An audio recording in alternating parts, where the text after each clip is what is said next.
The Dork list presents our top 5 gym leaders from Pokemon.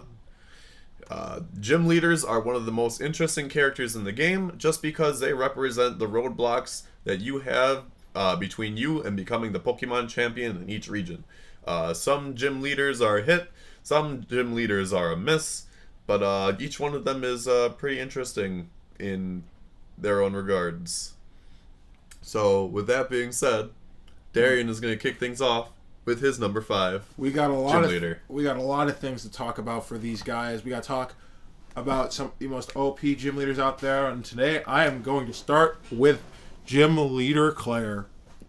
Now, all my gym leaders are coming off a rating of who do I want to fight, not who is a bitch or who sucked. Who do I want to fight? Claire, I want to fight because her with their freaking Dragonairs caught on to something that a lot of people didn't get is how great Dragonair was back then. You didn't have the flying type as a thing back in then.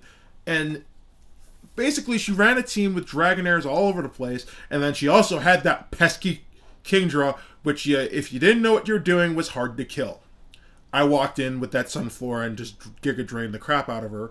But overall, she was kind of self-serving, kind of as well being very strength oriented because she's carrying the dragon type lineage. She is from a town of dragon masters, dragon tamers, and as the dragon type is like a dying breed, she's trying to bring it back to prominence. And she's a self-serving bitch in the fact that she will not give you your badge until you go into the dragon's den, which ironically ended up giving me my Dratini with extreme speed.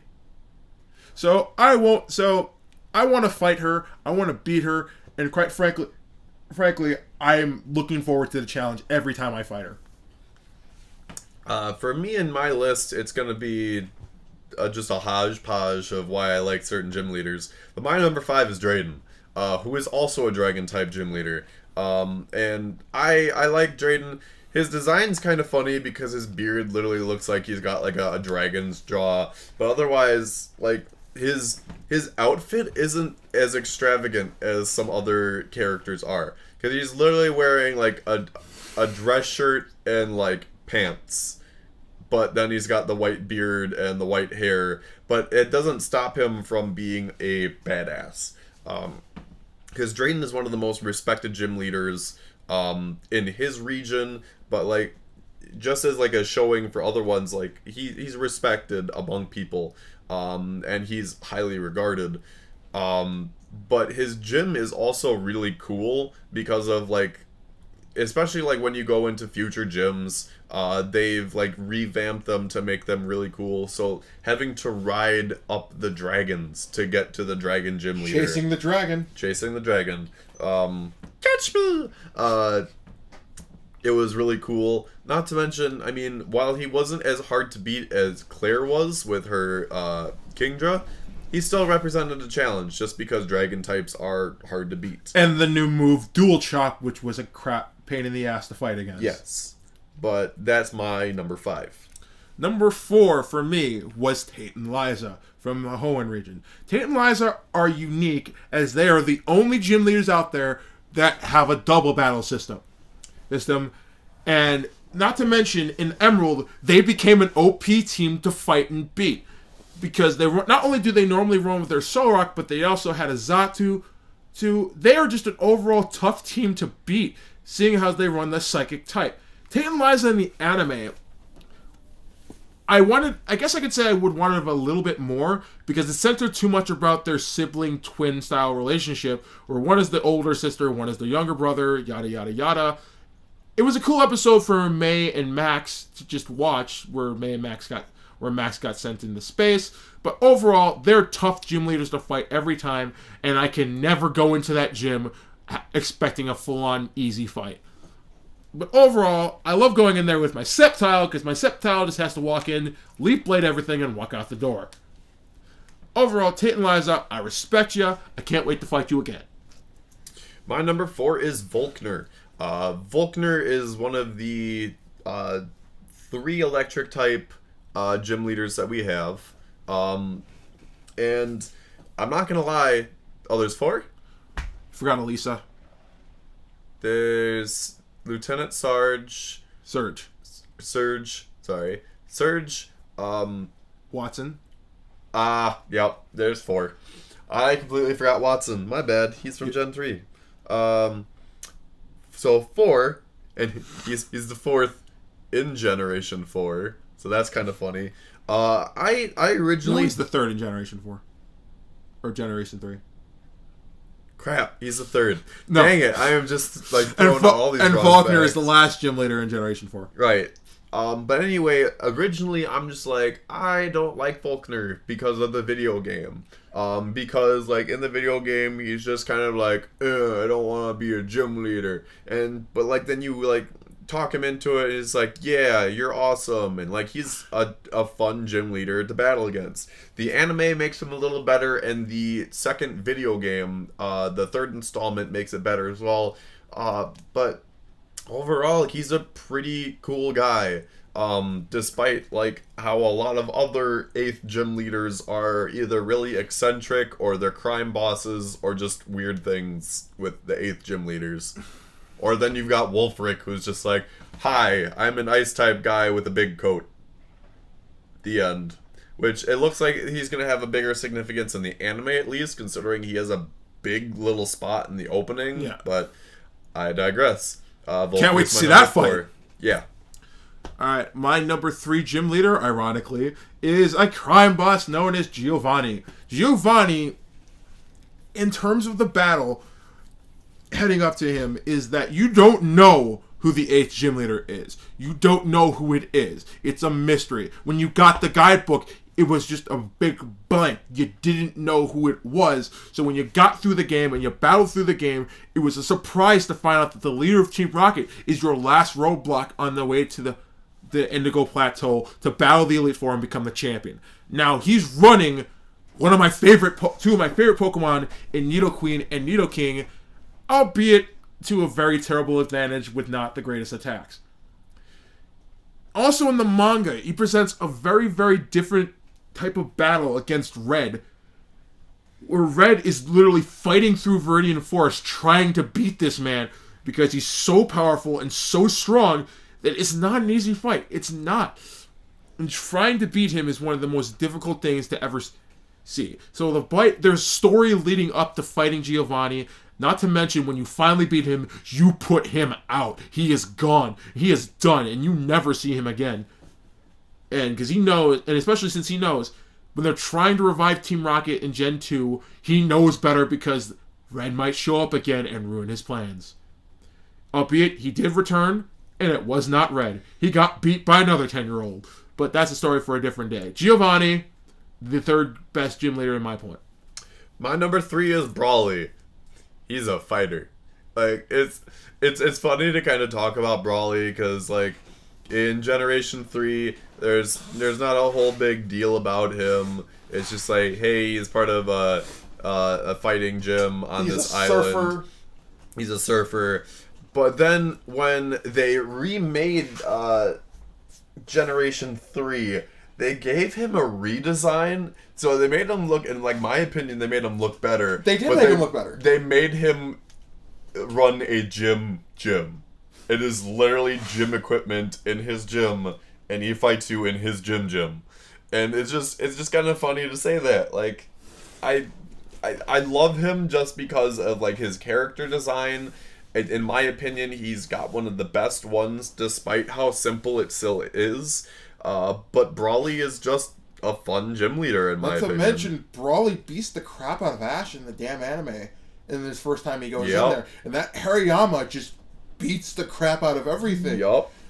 In contrast to the actual battle where you walk through him in 5 minutes. Oh yeah, in the actual like video game, you battle Makuhita and a Machop, I believe. And if you're running like a Swell like I was, or hell, even a Blutifly, which is even worse, you're getting through that in like 5 minutes. Wop wop, you're done. Yeah. Alright, my number 2 is MAYLENE, another fighter. The cool thing about MAYLENE is that I love her character. She is a young gym leader, and to be honest, she's not even sure why the hell she's even there. Like, the people around town turned her into a gym leader and turned her into a gym leader for the Veilstone City Gym, even though she does not think she is worth it at all. She is a young up-and-coming gym leader, and in the anime, people remember that Paul guy who was a complete asshole. Paul walked into her gym and beat the shit out of her and traumatized her to the point that where she didn't even want to be a gym leader anymore. She couldn't battle anymore, and she lost her connection with her Lucario, which is something we share in common. But overall, not only is she adorable, but she's a fighter. And it's a stark contrast to her personality, which she's a much more shy individual. But overall, I like MAYLENE as a gym leader because there's so much story there. And to be honest, if there was ever somebody that we could maybe bring back to prominence, and I'm actually really hyped to read about her in the Diamond and Pearl manga, I hope that she can get better prominence because she's such an interesting character. Not to mention she runs a Lucario when you can't get one until Iron Island. So, I love MAYLENE. She's pretty awesome. My number 2, it's Morty. It's Morty's my number 2 favorite gym leader. Morty. Jordan and Morty, 100 years forever.com. Rick and Morty jokes aside, Morty was the ghost type gym leader in Generation 2. And he was the first ghost type gym leader, and you learned that fighting against ghosts can be pretty scary. But Morty himself is literally a really chill guy his eyelids are like half closed like all the time. Yet he's friends with that one really eccentric guy that's just trying to find just trying to find Suicune is all the time. It's like Suicune, and then you catch him and he never finds out what happens. And it's just like Morty's just like, dude, chill. Calm the fuck down. You are just harshing my mellow here. In the anime, Morty is just such a respectable character. Everybody respects this guy. Yeah, he's one of the other guys where like people just respect him overall because he's not a douchebag. He's not somebody who is just like, "Wah, I lost a battle," or like, "Why am I a gym leader again?" Like, he's one of those people that like generally gets respected for being a gym leader. And that's because he's a chill guy. Not to mention he's in touch with all the legendary myths of his town. Well, that's because literally it's, oh, hey, guess what? There's a burn tower here. Oh, legendary dogs. Oh, there's a tin tower over in the other corner. Ho-Oh's up there. Yeah. Not to mention... like, welcome to my town where all the awesome shit is. You're welcome. Until those bitches up and run. But overall, especially in... Morty has such a great sense in both the anime and the manga and all over the place. He's a great gym leader, even though he's a creepy bastard. No, he isn't. Oh, no, he's creepy and mysterious in the mysterious way. Well, that's because he's a ghost type trainer. Even though I walked into his gym with my Ambipom and all my Ambipom did was use Shadow Claw. Yeah. Oh, well. But his redesign is awesome, so it doesn't matter. Mm-hmm. All right, my number one? Yes. My number 1 gym leader is VOLKNER. Now, some stuff that Jordan forgot to mention is that VOLKNER's likeness is that of Minato from Naruto. Not necessarily things I forgot. I knew that he was your number 1, so I didn't want to say everything. Okay. But VOLKNER is such a chill character is because he doesn't want to be a gym leader anymore. And one of the things that we forgot to talk about is that VOLKNER isn't just sitting around his gym depressed. He's in there depressed because nobody gives him a challenge. And honestly, that gym is actually the one gym where it kind of sets in, for real, that the championship actually means something. Because you have to realize, nobody's getting through VOLKNER. Nobody's getting through VOLKNER. Nobody at all. To the point to where VOLKNER, in the anime, I think in the video game too, is about ready to fight the Elite Four because that's the only challenge he has left. Now, in that battle, you either defeat him, and then he changes his mind, and he regains that quote-unquote spark, ready to fight again, ready to take on the world, ready to do new challenges. And I am just hyped to fight this guy because he's such a respectful gym leader, because he's not depressed because he hates everybody. He's depressed because he doesn't have a proper challenge. And for somebody who loves battling as much as I do, that is the challenge worthwhile, and that is why he's my favorite gym leader to fight. And my number 1 gym leader is Blaine. Blaine is one of the most interesting characters because his character is very different in the 3 settings that he's in. In the anime, it's badass where he's battling Jim in his gym, like right above all the lava. So there is that element of danger as you're fighting off against Magmar, which at the time was one of the other really strong fire type Pokemon, though that was really hard to get. In the video games, it's a fun guy because you have to like go through a quiz game to actually get to him, and then his design is really funny. And that's one of the interesting things is that his game design is so much different from his anime design. Yeah. I don't know why that is. The anime design is not the greatest thing. And then like when you get to like the second video game, Gen 2, it's just like, oh yeah, so a volcano kind of happened, so I had to move my gym. I had to move, and now I am literally on a 2x2 space in this tiny little cave. Which got a better reduction in Gen 4 when the Soul Silver games came out, and it is so much better. Yeah. Then the manga version. Then the manga version is the most interesting of all, because like in the video game they allude a lot to the creation of Mewtwo and the studying of Mew. Blaine is part Mewtwo. Like, he is part Pokemon, which is really, really trippy. But then he also, essentially, Red captures Mewtwo and gives Mewtwo to Blaine, and they become a fighting combo. Think about that. This is stuff you don't hear about because the manga is one of the least talked about things out there. The manga is so far out there from everything else. You had a 3-headed legendary bird, Kuno. Yeah, they literally fuse the 3 legendary birds into one Pokemon. They experimented on an Eevee to make it so that it could switch between its 3 main evolutions, which Red then eventually caught. It's not as cool as it sounds it was. It's actually pretty terrifying of what it is. But like, and they frickin' slice an Arbok in half.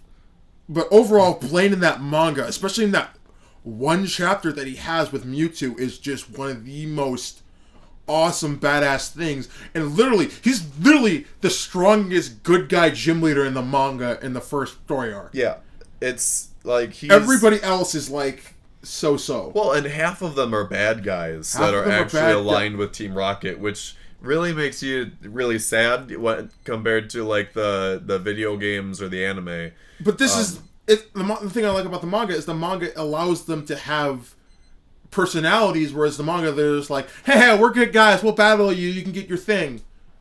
In the manga, no, they're actually characters with actual personalities that you have to fight. Yep. But that being said, those are our top 5 gym leaders. We'll talk about the manga in general later. Yeah. So what do you guys think? Are those do you agree with our choices? Do you have certain ones that you pick above the rest?